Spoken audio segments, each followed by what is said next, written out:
আসসালামু আলাইকুম। আজ আমরা এসেছি ড্রোনের একটি গুরুত্বপূর্ণ বিষয় নিয়ে কথা বলার জন্য। এটাকে বলা হয় ক্যালিব্রেশন। ক্যালিব্রেশন মানেটা কি? এটা আপনার ড্রোনকে অ্যাকুরেসি এনে দেবে। অনেকের ড্রোন কাঁপাকাঁপি করে, এক জায়গায় স্থির হয়ে থাকতে চায় না। তারা যদি ক্যালিব্রেশনটা করে নেন, আশা করি এই প্রবলেমটা সলভ হয়ে যাবে। তো ড্রোনে মূলত দুই ধরনের ক্যালিব্রেশন হয়। একটা হচ্ছে আপনার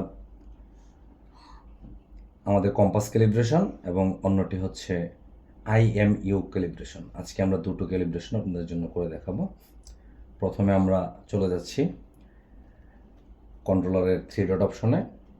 সেখান থেকে সেফটি অপশনের সবার নিচের দিকে আছে ক্যালিব্রেশন। তো এখানে কম্পাস নর্মাল, ক্যালিব্রেট দেখাচ্ছে। তো ক্যালিব্রেশনটা করে নেই। আপনাকে এখান থেকে কমান্ড দিতে হবে। তো স্টার্ট করতে হবে। স্টার্ট করার পরে আপনাকে ডিরেকশান দিয়ে দিবে কিভাবে করতে হয়। আপনারা দেখুন। তো আমাকে বলা হয়েছে রোটেট এয়ারক্রাফট 360 ডিগ্রি হরিজেন্টালি। তো আমি হরিজেন্টালি মুভ করব। দেখুন, এটা হচ্ছে আমি হরিজেন্টালি মুভ করছি, হয়ে গেছে। এখন দেখাচ্ছে রোটেট এয়ারক্রাফট 360 ডিগ্রি ভার্টিক্যালি। তো আমরা ভার্টিক্যালি এখন মুভ করব। দেখুন, আপনারা যতটুকু সম্ভব চেষ্টা করবেন যেন খুব সোজা রেখে ক্যালিব্রেশনটা করা যায়। দেখুন, আমার দেখাচ্ছে ক্যালিব্রেশন সাকসেসফুল। এখন দ্বিতীয় যে ক্যালিব্রেশনটি আছে আমাদের, সেই ক্যালিব্রেশনটি নিয়ে কথা বলবো। এটা হচ্ছে IMU ক্যালিব্রেশন এবং সবচেয়ে ড্রোনের জন্য কিংবা রোবোটিক্সের জন্য সবচেয়ে গুরুত্বপূর্ণ বিষয়। IMU ক্যালিব্রেশন এটা হচ্ছে ইনার্শিয়াল মেজারমেন্ট ইউনিট ক্যালিব্রেশন। তো একটা প্রক্রিয়া আপনাকে ড্রোনের বা রোবোটিক্সের কিছু সেন্সরের ত্রুটিগুলোকে আপনাকে একদম সংশোধন করে দেবে। IMU আসলে মূলত 3টা সেন্সরের সমন্বয়ে গঠিত। একটি হচ্ছে অ্যাক্সেলেরোমিটার, জাইরোস্কোপ এবং ম্যাগনেটোমিটার। তো অ্যাক্সেলেরোমিটারটা হচ্ছে আপনার রৈখিক গতি এবং অভিকর্ষজ বল পরিমাপ করে। জাইরোস্কোপটি ঘূর্ণন গতি বা কৌণিক বেগ পরিমাপ করে এবং ম্যাগনেটোমিটারটি পৃথিবীর চৌম্বক ক্ষেত্র পরিমাপ করে। তো IMU ক্যালিব্রেশনটা কেন প্রয়োজন? আসলে উৎপাদনগত ত্রুটি, পরিবেশের তাপমাত্রা, সময়ের সাথে সাথে এই সেন্সরগুলোতে কিছু ত্রুটি দেখা দেয়।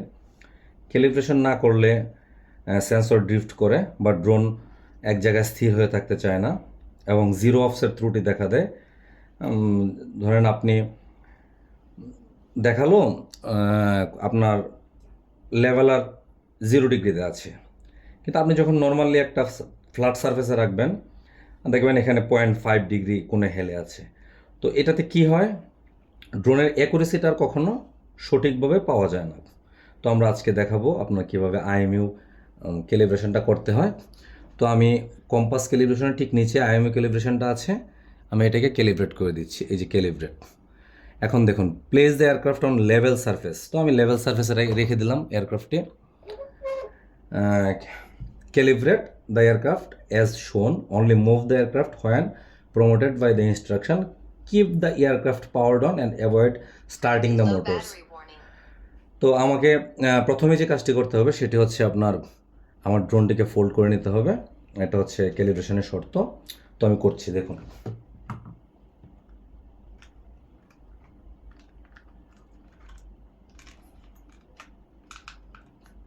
আমি ড্রোনটিকে ফোল্ড করে নিলাম, রেখে দিলাম, স্টার্ট করছি ক্যালিব্রেশনটি। আমার 90% অলরেডি ওকে আছে।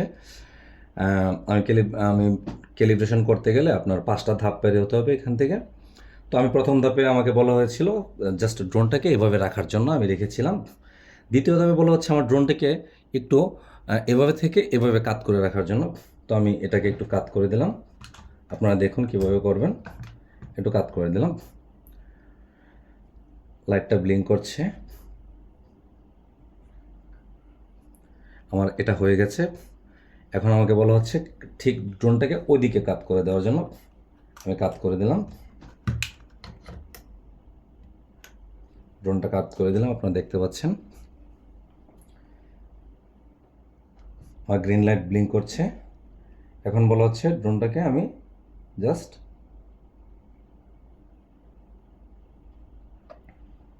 উল্টিয়ে দেওয়ার জন্য আমি ড্রোনটাকে উল্টিয়ে দিলাম। আপনারা দেখতে পাবেন কিছুক্ষণের মাঝে আমার ড্রোনটা গ্রিন সিগন্যাল দেবে। হয়ে গেছে আমার এটা। এখন দেখাচ্ছে গিম্বলটা উপরের দিকে রেখে ড্রোনটাকে সোজা করে দাঁড় করে দেওয়ার জন্য। দেখুন আমি দিয়ে দিচ্ছি। ড্রোনটাকে দিয়ে দিলাম।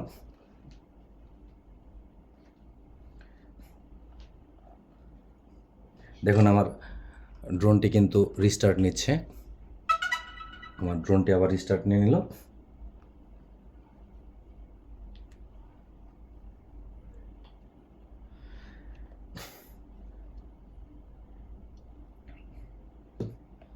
দেখুন আমার গিম্বলটি কিন্তু অলরেডি,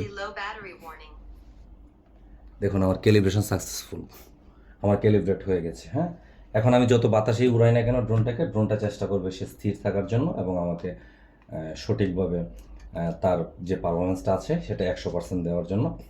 তো আমরা এভাবে ক্যালিব্রেশনটা করে নেব। আপনার ড্রোন হারাবে না, কাঁপাকাঁপি করবে না, কোনো দিকে যাবে না, চলে যাবে না। ধন্যবাদ সবাইকে।